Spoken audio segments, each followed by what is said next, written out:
चंद्रशेखर जी।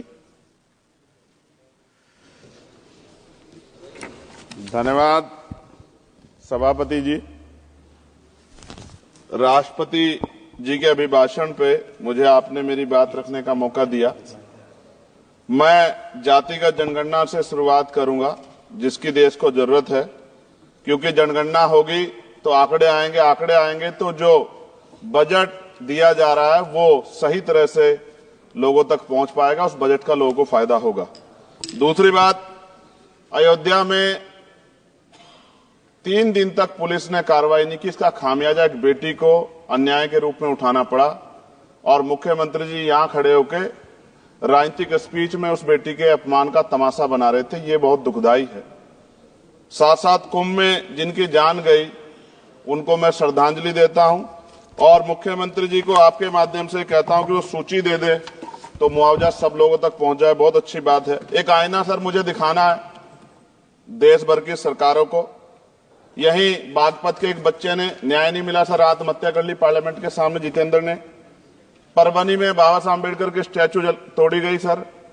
वहां सोमनाथ सूर्यवंशी को पुलिस ने मार दिया सर। यहां पंजाब में सर, अमृतसर में बाबा साहब अम्बेडकर की प्रतिमा पे किस तरह का अपमान किया गया। गोरखपुर में 2 दलित बच्चों की हत्या हुई सर। सूरत में एक दलित बच्ची को फीस ना चुका कारण अपमानित किया गया, उसने सुसाइड कर लिया सर। झुंझुनू में राजस्थान में एक बच्चे की पिटाई की गई मटकी छूने पे सर दोबारा। कठुआ जम्मू में सर एक नाबालिग बच्ची का सामूहिक बलात्कार किया गया सर। साथ साथ सहारनपुर में भूमाफियाओं ने शमशान की भूमि को देवबंद में सर जबरन कब्जा करने की कोशिश की, गोलीबारी की सर। आजमगढ़ में सूरज की हत्या सर हो गई और पुलिस बचाने काम करे अपराधियों को। सर SC ST को पहले जमीन मिलती थी पट्टों के रूप में, कई सरकार ने दी। उन जमीनों को पहले तो दबंगों ने कब्जा के रखा और अब उन जमीनों को सरकार भी छीन रही है सर। शहर में रहने वालों को SC ST को आवासीय पट्टे दिए जाने चाहिए। आजादी के 75 साल भी घर नहीं है, बाद भी SC ST के बच्चों को जो स्कॉलरशिप दी जाती थी, केंद्र और राज्य का आपसे विवाद है कि 60% आप दोगे, 40 हम देंगे।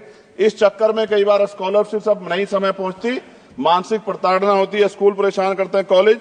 इसलिए मेरी राय है सर कि 0 बैलेंस पे उन बच्चों का एडमिशन कराया जाए। जब सरकार कुछ करना चाहती तो बच्चों को फायदा हो जाए। और देश भर में सर बहुत सारे छात्रावास बने हैं, लेकिन उन छात्रावास की स्थिति ऐसी है जर्जर, जैसे हमारे स्कूलों की है। इन छात्रावास का जीर्णोद्धार कराया जाए, उनकी रख रखाव का ख्याल रखा जाए, क्योंकि यहाँ देश का भविष्य तैयार हो रहा है। और ऐसी हालात सर स्कूलों की है। स्कूलों के हालात आप देश भर में, मैं उत्तर प्रदेश से आता हूँ, जाके देखोगे नगीना क्षेत्र में सर अगर स्कूल गिर जाएगा किस दिन बहुत बड़ा हादसा हो जाएगा, कोई पूछने वाला नहीं है सर।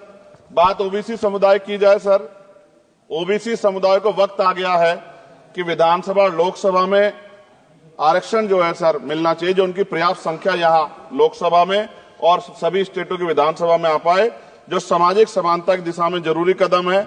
OBC को भी SC ST की तरह सर प्रमोशन रिजर्वेशन मिले। OBC आरक्षण में जोड़ा गया सर असंवैधानिक है, क्रीमी लेयर, उसको खत्म किया जाए।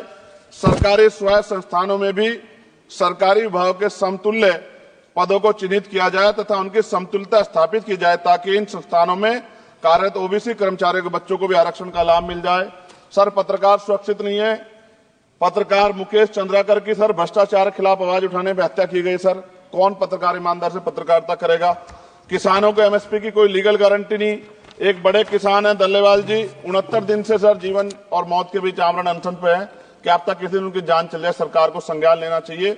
सर माइनॉरिटी की बात करूंगा, धार्मिक आस्था की बात है, हम तो सभी का सम्मान करते हैं क्योंकि हमने शपथ ली है, हम संविधान को मानने वाले लोग हैं। लेकिन सर बड़ौत में भगवान आदित्यनाथ निर्वाण लड्डू पर्व के दौरान दुर्घटना हुई, 8 लोगों की जान चली गई, श्रद्धालुओं की 75 घायल है, सरकार ने संज्ञान नहीं लिया।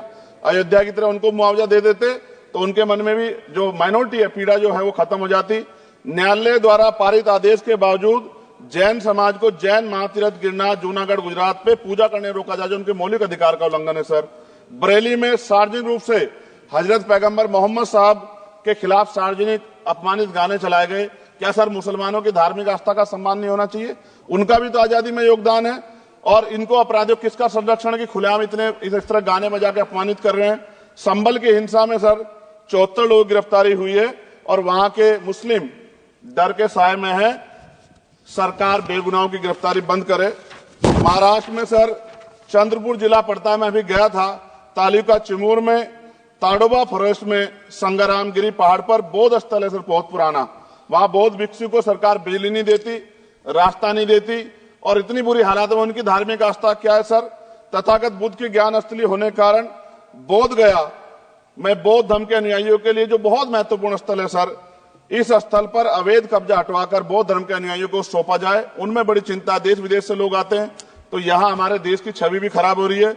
और अभी 12 फरवरी को सदगुरु रविदास जी महाराज की जयंती है और 14 अप्रैल को बाबा साहब अम्बेडकर की, 11 अप्रैल को राष्ट्रपिता ज्योतिबा फुले। इनको मानने वाले लोग नए कार्यक्रम करना चाहते हैं। अभी जिस विचार की सरकार है सर, वो तो कोई कार्यक्रम कर लें, लेकिन अगर ये कार्यक्रम करना चाहते हैं तो इनको कोई छूट नहीं है और नई परमिशन नहीं मिल रही। खत्म करूंगा सर, अंत में थोड़ा सा और रह गया सर, इसको खत्म करूंगा। लेकिन सर मैं जानना चाहता हूं, क्या सरकारी पैसे पे एक ही धर्म का अधिकार है? दूसरे धर्म के धार्मिक आयोजनों पे अभी कुंभ में 7,500 करोड़ रुपए खर्च किया आपने। आप रविदास जयंती पे कितना खर्च करेंगे? आप 14 अप्रैल को डॉक्टर बाबा साहब अम्बेडकर जिनकी जय जयकार होती है, उन पे कितना खर्च करेंगे? और उनके विचारों को आगे बढ़ाने के लिए आप क्या सहयोग करेंगे? ये सवाल बहुत बड़ा है।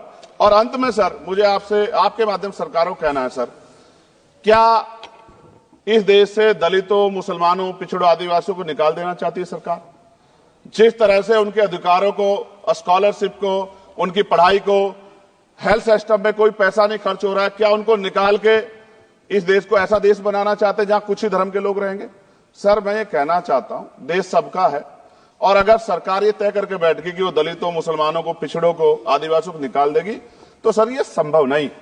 इतनी बड़ी आबादी है, हम अम्बेडकरवादी लोग उनके पक्ष में खड़े हैं, क्योंकि हमने शपथ ली है कि हम हर व्यक्ति का संरक्षण करेंगे। और मैं आपके माध्यम से सरकार को चेतावनी के तौर पर कहना चाहता हूं, सरकार अपनी इस आदत में सुधार करे, वरना इसके परिणाम सड़कों में बहुत भारी होंगे। अगर मुसलमानों को, दलितों को आप लोग निकालने के बारे में सोचोगे और उनकी धार्मिक आस्था का अपमान करोगे, तो ये हम लोग किसी कीमत पर बर्दाश्त नहीं करेंगे। मैं आपका धन्यवाद करूंगा सर, लेकिन साथ साथ मैं ये भी कहूंगा सर, और सर खत्म कर रहा हूं सर, 10 सेकंड में खत्म कर रहा हूं सर, आप आदेश करेंगे तो खत्म कर दूंगा। खत्म कर दीजिए, एक सेंटेंस बोलिए। 10 सेकंड में खत्म कर दूं सर, एक सेंटेंस में 10 सेकंड ही आएगा, बोलिए सर। मैं बस ये कहना चाहता हूं कि सरकार सभी का ध्यान रखे और उनमें भी गरीबों का ज्यादा ध्यान रखे, क्योंकि सर अभी जेब कटाई हुई, 2800 रुपए का टिकट है सर इलाहाबाद का, 56,000 रुपए का था सर। मैंने मंत्री जी से कहा, तब जाके उन्होंने संज्ञान लिया, तब आधे रेट हुए। इसलिए कह रहा हूं, धर्म के नाम पे धंधा और लूट नहीं होनी चाहिए सर, इसकी जिम्मेदारी सरकार की। धन्यवाद सर।